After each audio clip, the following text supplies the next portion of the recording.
So one question I get asked a lot is how to change a bladder and repair a leading edge bladder as well as the strut bladders on your Duotone kites. So I thought I'd use a little bit of time at home to show you guys how you go about repairing or changing a bladder on one of your Duotone kites. Let's do it.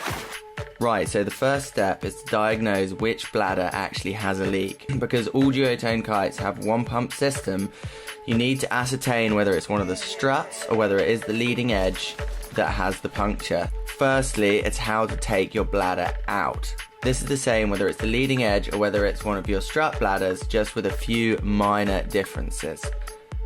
So the second step is to access the bladder itself. This is done on every strut or leading edge. Once you've done this and you've got access to the bladder, you want to loop one of your lines from your bar around the end of that bladder so that when you pull it through your kite, there will be a line attached to it that will make it easy for you to reinsert the bladder at the end of this job.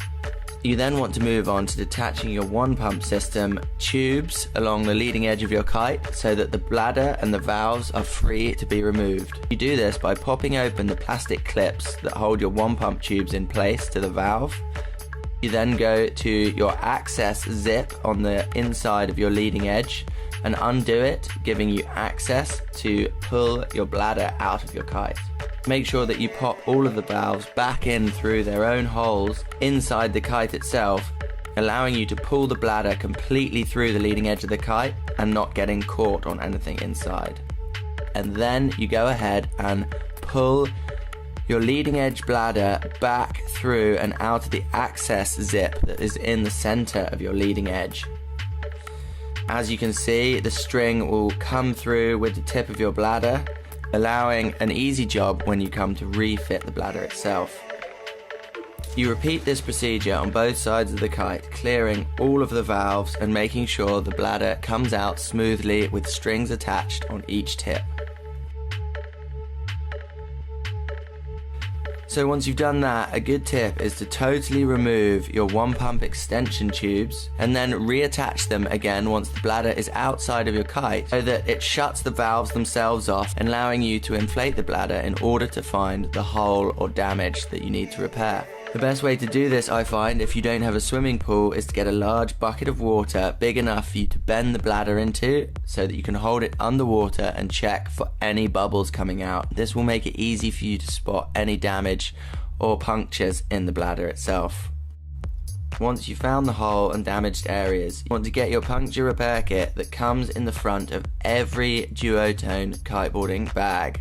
Use the sandpaper provided in the puncture repair kit to rough up the rubber on the leading edge before you put the sticker on, and then attach the patch themselves and allow it some time to stick over the repair.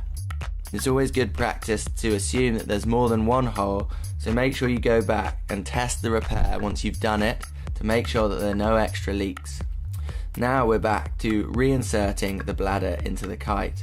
You want to make sure that the bladder is as dry as you can get it, and a good tip is to use talcum powder to put it back into your kite. It will make the bladder a lot easier to slide into the kite and reduce the risk of getting a bladder twist. Lay the kite out on the floor flat and lay the bladder on top of it. And then you want to fold the bladder up on top of itself so that when you pull it back through, it's not going to be creating any twists in the material. Once you're happy with the layout of your bladder and everything's good to go to pull it back through, reattach the strings and then simply pull the bladder back through the kite, making sure that the valves don't get stuck anywhere on the inside of the kite. Jiggle them around, find the valves inside the kite, reinsert them back through the holes in the leading edge of the kite itself, and then pull them through the kite so that they are set in place. Reattach your one pump tubes, clip the plastic clips back in place that hold the one pump tube to the kite or to the strut. Make sure the plastic clips are in place, and then you're ready to reinflate your kite to make sure that the bladder is not twisted and that it's reinserted correctly. Make sure you don't pump it too hard, because if you've got a twist, it will put an unnecessary force on the bladder and could cause another puncture. This is an example of a classic twist and what a twist looks like if you have reinserted your bladder wrong.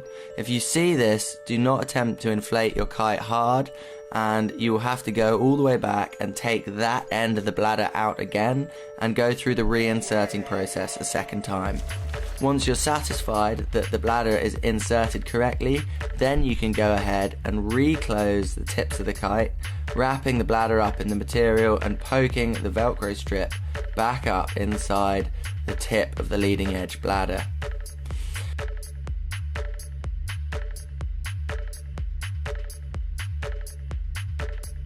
Then inflate the kite hard again and let it sit outside for a few hours whilst you make sure that it has no more punctures. There you go. Right, off to the beach then. Session time.